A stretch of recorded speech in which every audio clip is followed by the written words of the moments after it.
your first question. What is going on in this scene? Buzz, I object. I've never heard of this. Nothing like this has ever happened in England or France. I wouldn't permit it. Oh, sorry, Eleanor, that's incorrect. Buzz, I know. That's the Black Death. The Black Death? What are you talking about? It was a combination of 3 or 4 diseases. The worst of it happened in only 4 years. It came out of the east in the 1320s. Was spread to Italy and Sicily, and then to Europe and northern Africa. After that, it even infected Iceland and Greenland. That's awful. It was so bad in some places that there weren't enough coffins. So many people died that it weakened feudal ties. How many people died? About 25 million people. Correct. You've made a dramatic comeback, Ryan. Wait a minute. How many people died? Did the leaders all die? Who was in control? Lots of people died. Don't you worry about that right now. It's time to play the lightning round.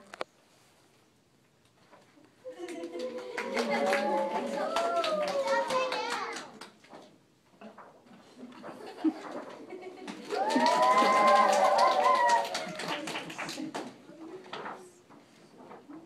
Hands on your buzzers, contestants. What did the Doomsday Book tell William the Conqueror?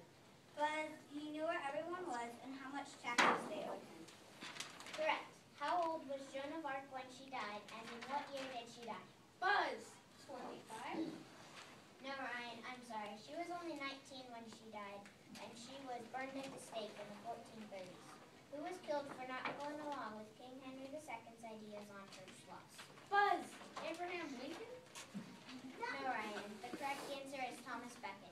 How comfortable were medieval castles? Buzz, the little people were uncomfortable, but the important people were able to be close to the fire and eventually have their own room apart from everyone else's. So, it was no big deal. Correct. What very important document was created by the English nobles in 1225? The English nobles created a document? Yes, Eleanor, they did. Buzz, it was a Magna Carta. It limited the powers of the king. Correct. Why did those rebellious nobles create this Magna Carta thingy? What was their king thinking? Why didn't he stop them? The king at the time was John. He had an unfortunate talent for making enemies. His nobles didn't trust him. He made the Pope angry with him and wound up in a big mess. Yup, he kept raising taxes and taking land that belonged to the church. Right. Then the Pope ordered all of the churches in England closed. The people couldn't have baptisms, weddings, or funerals. John had to give in and go through the feudal process of becoming a vassal to the Pope. It was humiliating. All this happened to a king? Outrageous. Unfortunately, this king was your son. What? My son John, when I retired to a convent, he was doing fine? I'm afraid that the only thing he got right was building London Bridge. Oh well, he did take after his father. Let's move on.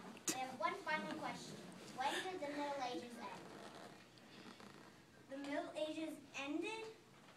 Of course it ended. Have you noticed how we are dressed? That there's carpet instead of stone floors? Does anyone ever say, let's go to the local castle to see our friends? How should I know about that? I wasn't around. What do you think I am, a soothsayer? Maybe you are. I mean, you managed to travel here from the past, didn't you? Okay, contestants, I'll repeat the question one more time. When did the Middle Ages end? The correct answer is about 1500. Knights and castles were on their way out, and the Renaissance had begun. And that's all the time we have for today. I'd like to thank our contestants, Eleanor, Vaklatane, and Ryan. Join us next week when we find out how terrible King Henry III was. Thank you, and good night, everyone.